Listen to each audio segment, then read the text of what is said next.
Olá, turma, tudo bem com vocês? Eu espero que vocês se encontrem bem, que estejam se cuidando, né? Nós tivemos aí uma semaninha de recesso, né?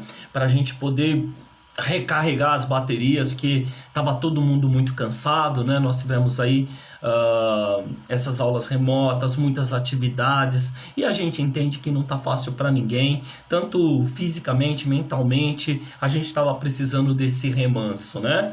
Então vamos lá, eu resolvi gravar esse vídeo falando sobre os dois últimos questionários, para ajudar vocês, dando um spoiler. Para quem já fez, é só para fazer uma correçãozinha básica, mas é só uma dica sem aprofundamento, tá? Porque na verdade nós já fizemos todo o trabalho com vocês nas duas últimas semanas. Então eu vou pegar o questionário que está aqui no meu notebook aberto com o Google Class e vou vendo algumas questões, dando um spoilerzinho aqui e ali para facilitar o teu trabalho e você poder se organizar aí. Então vamos lá. Questionário, período entre guerras, parte 1. Eu lembro foi parte 1, parte 2, né?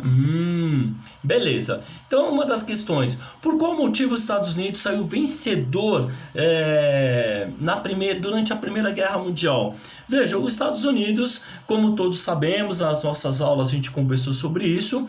Enquanto a Europa estava lá, os aliados, França, Inglaterra, contra a Alemanha, toda aquela guerra, precisava que fosse abastecido com remédios, com alimentação, com vestiário, né, as roupas, enfim, material bélico, as armas, os armamentos. Então os Estados Unidos fabricava tudo isso e vendia para a Europa, principalmente França e Inglaterra, né?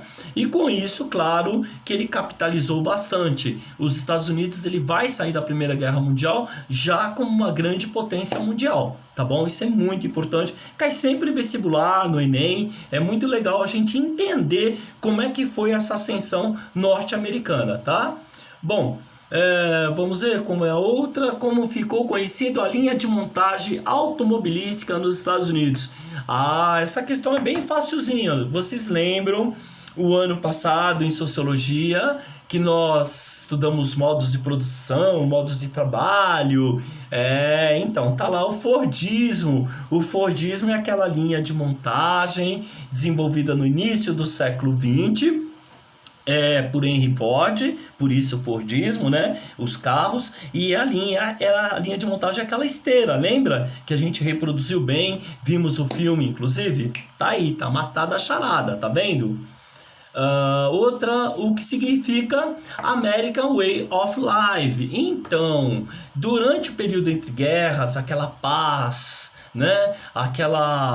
Aquele momento bacana que vai desencadear na guerra, na Segunda Guerra, você vai ter o American Way of Life, o jeito, o estilo de vida norte-americano, né? Vendendo seus produtos, fazendo propaganda do seu jeito de ser, da vida norte-americana, como um comercialzinho de margarina, lembra? Aquelas coisas assim. Assim como a Belle Époque, lembra a Belle Époque da França? Isso, exatamente, a Belle Époque lá na França. Agora você tem, que era o estilo de vida francês, a Bela Época, e agora você tem a American Way of Life, né? Tá bem? Então dá para entender que é o estilo norte-americano. Vamos lá. O que acarretou a intolerância norte-americana, né? Essa é uma das questões que eu vou deixar como chave para vocês, né? O nacionalismo exacerbado vindo das classes médias e altas, a inclusão de negros e judeus que não se sentiam americanos, a classe popular reivindicando um espaço na sociedade norte-americana. Então, né, a gente sabe que o âmago, né, do início do século XX está muito centrado na questão do nacionalismo, né? A gente precisa tomar muito cuidado, porque o nacionalismo ele tem um outro lado, que é um lado da intolerância, né? Ele é um patriotismo e que ele é distorcido, infelizmente, né? Muitas vezes ele é levado aos extremos, ao extremismo, à intolerância, ok? Né? A gente vai ver muito isso agora na Segunda Guerra Mundial, que é o nosso próximo assunto, né? Bom, O que era a Ku Klux Klan? A Ku Klux Klan, pessoal, a Ku Klux Klan está dentro dessa resposta anterior: nacionalismo, intolerância, branqueamento, esse extremismo. Então é uma seita organizada que vai perseguir os negros, né? É muito complicado isso, né? Porque ali a sociedade americana ela vai selecionar quem é cidadão e quem não é cidadão norte-americano, quem é cidadão americano e quem não é. Então a Ku Klux Klan ela vai ser uma seita, né, que vai perseguir negros, né, vai ter problemas aí com os grupos raciais. É terrível, viu, gente? É uma parte muito ruim da história, realmente muito triste, né? A intolerância. Deixa-me ver. Bom, o spoiler que eu podia dar desse primeiro passei. Deixa eu ver se eu tenho um outro para passar para vocês. Assim, tem mais um aqui. Deixa eu ver se eu abro ele rapidamente. Se abrir rapidinho, eu acho que está abrindo. Olha lá, legal. Eu já vejo agora.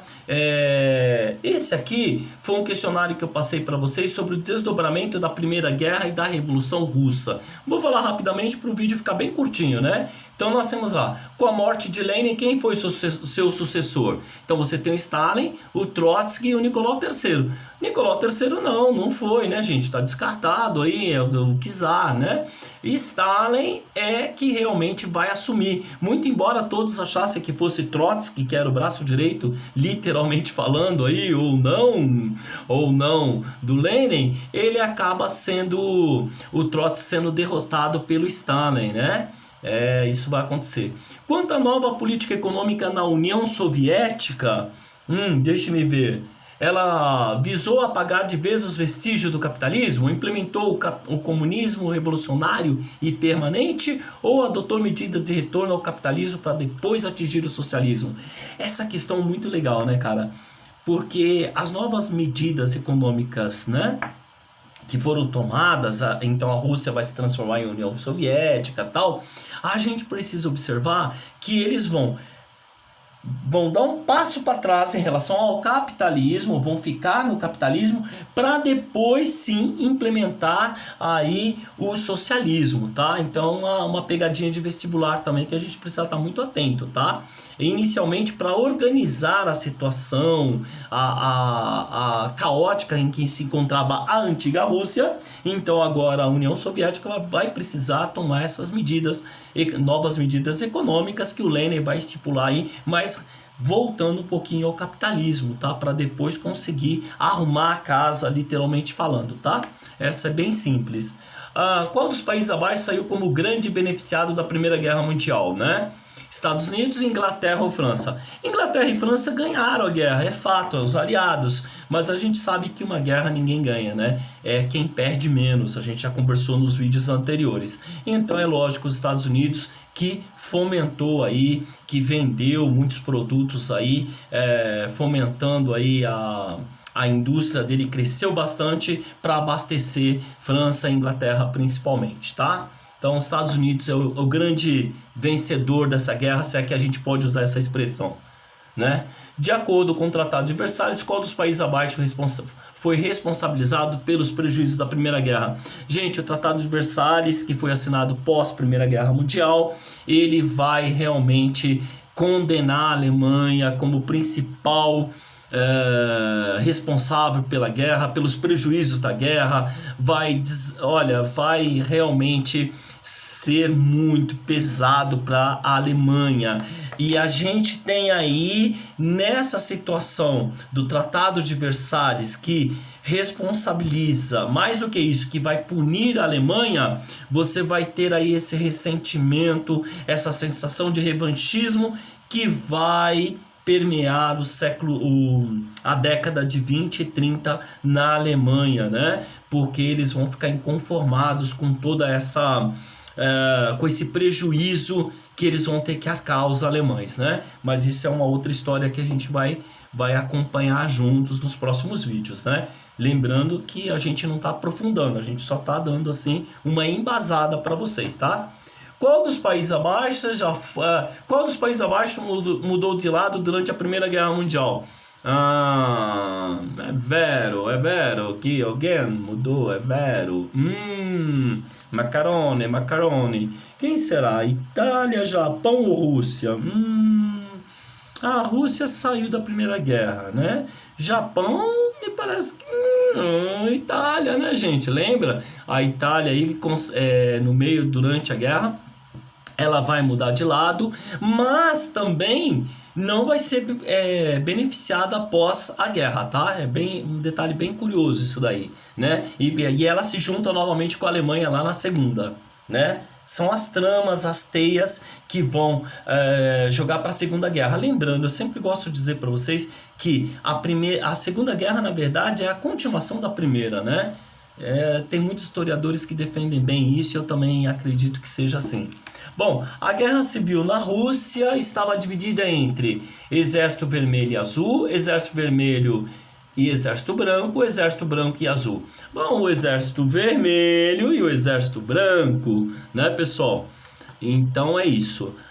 Mencheviques, bolcheviques, né? Lembram que a gente teve essa matéria, essa aula?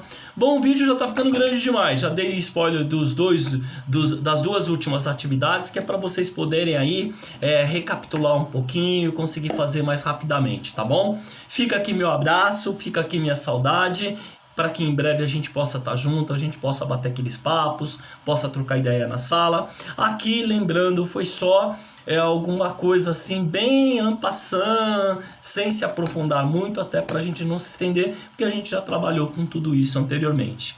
Fica aí um grande abraço, muita saudade. Logo, logo a gente está junto.